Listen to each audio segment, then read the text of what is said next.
Bonjour à tous et bienvenue dans Édifie-moi. On se retrouve aujourd'hui dans un nouvel épisode qui vient clôturer la liste des priorités telle qu'on l'a vu dans cette saison où nous abordons la gestion des priorités.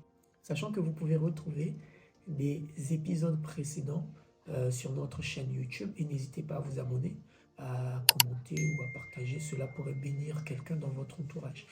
Aujourd'hui, donc, nous avions fait une pyramide des priorités avec Dieu en tête de liste, ensuite moi et après la famille, le ministère. Et là, nous voulons aborder le dernier niveau. J'ai essayé de les englober dans un seul bloc où je parle du social, des loisirs, du professionnel et de tout ce qui va être domaine annexe. Alors, le social, c'est quoi? Le social, c'est simplement le groupe de tout ce qui va rentrer dans le cadre de mes relations avec les autres, tous ceux qui ne sont pas membres de ma maisonnée, c'est-à-dire on avait vu la maisonnée, c'est le père, la mère et les enfants. Donc le social, ça va inclure ma famille charnelle, mes oncles, mes tantes, toutes ces personnes. Ça va aussi inclure ma relation dans la société dans laquelle j'habite. Donc mes engagements, peut-être j'ai adhéré à une association, peut-être que j'ai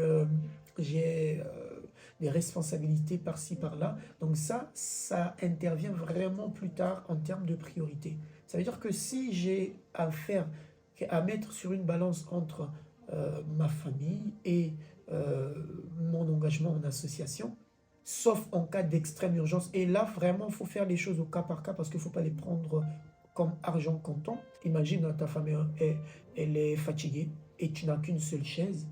Et à côté, il y a ta tante qui est âgée.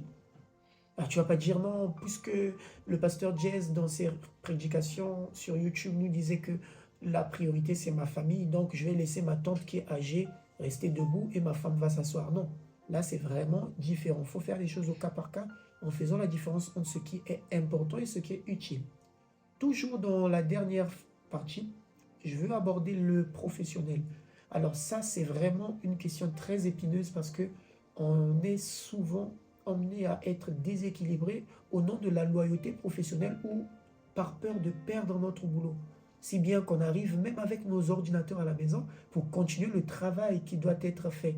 Mais c'est dangereux parce que ça tue ta communication avec ta famille, ta communion avec ta famille et même ta relation avec Dieu. Parce que l'heure où tu devais méditer la parole, tu es en train de remplir un fichier, tu es en train d'envoyer des mails, tu es en train de traiter tes mails à la maison.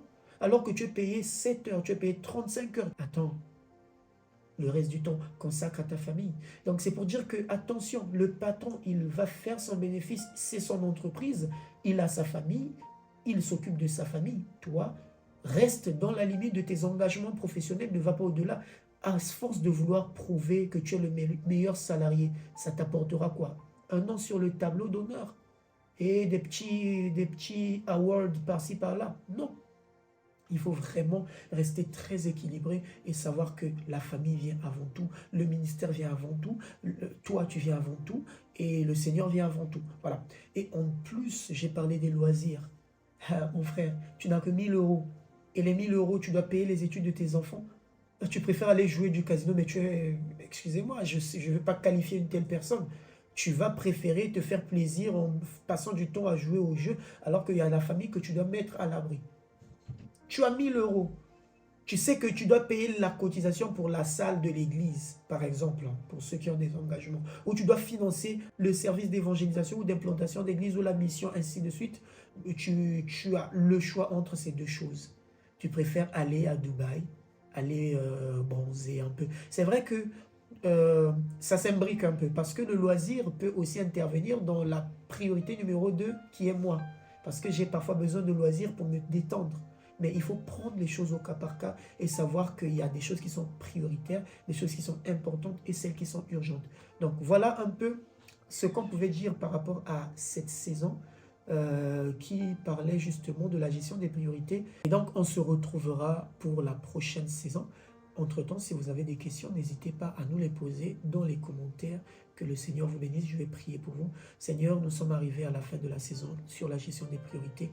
Certainement, il y a des choses qui ont été dites qui n'étaient peut-être pas dites dans le bon sens, avec toute la cohérence ou la rhétorique qui va avec. Mais Seigneur, nous avons délivré le message que tu avais mis dans notre cœur. Et Seigneur, le message, espérons qu'il est passé. Ma prière est que tu conduises ce peuple, toutes ces personnes qui regardent ces vidéos, à savoir gérer et manier leurs priorités pour la gloire de ton nom, au nom de Jésus-Christ. Amen.